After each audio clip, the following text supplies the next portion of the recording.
See, when I was growing up, Sitting Bull's camp was was probably about 3 to 5 miles, I believe, west of where I grew up, and where we are the descendants of Sitting Bull. There's different districts, but there's Little Eagle District and there's Rock Creek districts, and Wakapala District is one of the oldest districts here. So those districts are all descendants of Sitting Bull. And the way that we addressed Sitting Bull growing up, the way that I was taught and how my grandmas and grandpas addressed Sitting Bull was Grandpa Sitting Bull. And so his sister's name is Goodfeather. That's where my name comes from. So that's how it's a branch off of, her grandchildren, her children, grandchildren, so on and so forth. So there's many relatives that are related descendants of Sitting Bull. But for him, he had a son that was killed. He had only one son that was killed, but he had many that were adopted. So he didn't have a biological kid, but the descendants come off from his relatives, like his sister and so on. One of the reasons why I came back at this time was I was going to come back later, but all this happened on Thursday. So I felt that in my heart that I should come back and talk to some of the elders and some of the people. And so from my perspective, from how I was raised as a Lakota, as a Hunkpapa Lakota, I was raised by my great-grandpas and grandmas and so on and so forth. And growing up watching them conduct these ceremonies and tell the stories of our history and the ceremonies and spiritualities that were passed down to me and given rights given to me to carry on those ceremonies and our culture and our ways, gave me that right to be able to stand before the people and able to pray, given that right I've been given that right and from my grandma and my grandpa. So I carry those songs and those rituals and those the language and the stories and the ceremonies, and I use them to help people. And so from the story that I was told and the story that I've known about Grandpa Sitting Bull is that he had a dream, a vision about the Battle of the Little Bighorn. And in the vision he seen the white soldiers falling upside down like this. And so in that vision he was told that they will be victorious in this battle, but to not take anything from them, not take trophies or rifles or jackets or anything, hats, but the people didn't listen. The warriors and the people that where they fell didn't listen. They started collecting trophies like rifles and the flags and different things from these dead soldiers. And so in that instance, when that happened, in the dream, in the vision, that I'm not correct if that's accurate, but what I was told was through oral history, but it is written down as well. But the way I was taught is that that if you take things that are not yours, that at that time from this battle, people would be oppression will come on the people, a depression, the sickness will come amongst the people. And when they did that, that's what was, because they didn't listen to their vision, they didn't listen to Sitting Bull's vision.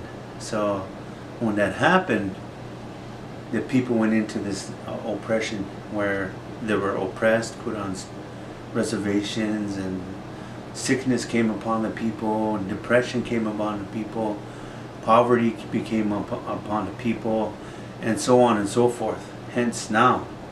So in the dream that I had was that I was to come back and tell that the story the vision needs to be fulfilled again through what's going on. But for me, the story is that we will be victorious if we don't take nothing from this corporation. And how I seen that was that in the vision, in this dream, that when it was told to me that, and how I didn't understand the whole dream, because what they said was in the dream is that it's the people that has to answer that question, that rest of that dream. Because then they said, the dream says, how did the dream go? That you will be victorious over this battle, because this is the battle fought through spirituality, through humankind of everything, everybody. And this fight is for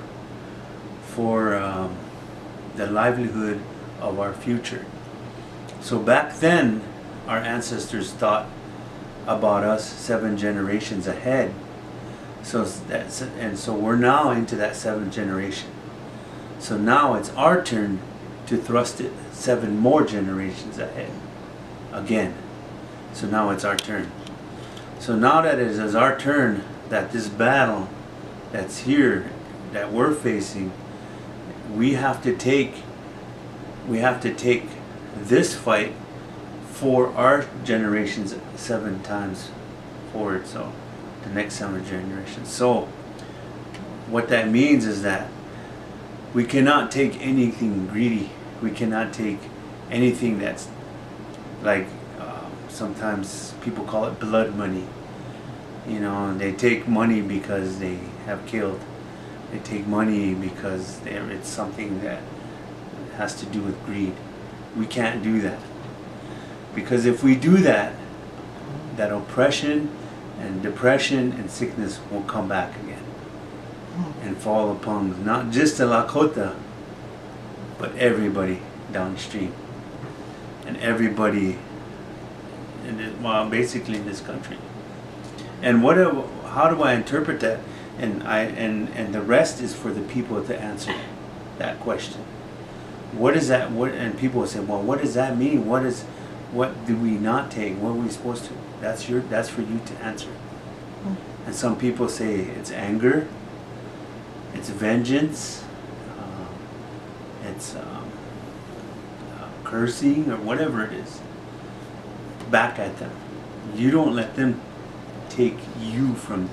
I don't know how to. I really don't know how to explain that, but take your power away. So I'm here to try to do my part in this fight, because I'm from here.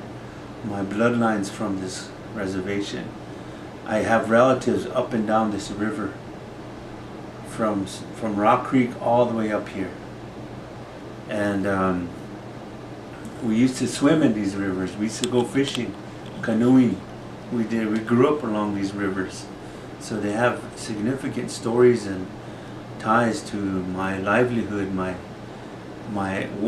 This river molded me to be who I am today because of the memories, because of the experience, because of my teachings, and how to be a warrior, how to be a man, and to work hard. So that's why it's so important for me to come back and to support my people, because I love my people. I love my people. But then within that, we have a culture, a spirituality, a way of life, and with that comes the language and the thinking and the believing, and how to feel and to act on that feeling through action. And with that action, we share it with people. And that's why a lot of people come to the Lakota way, because it is a very powerful center of this history of this world, because we were brought a sacred way to pray with, just like Jesus brought a teaching over there. Over here was brought a teaching to us as well. And and that was a sacred buffalo calf woman. Pihita las Kawen, they say. And so that, the keeper of that is Orville Looking Horse. And so we call him Uncle. I call him Uncle Orville Looking Horse. I mean, we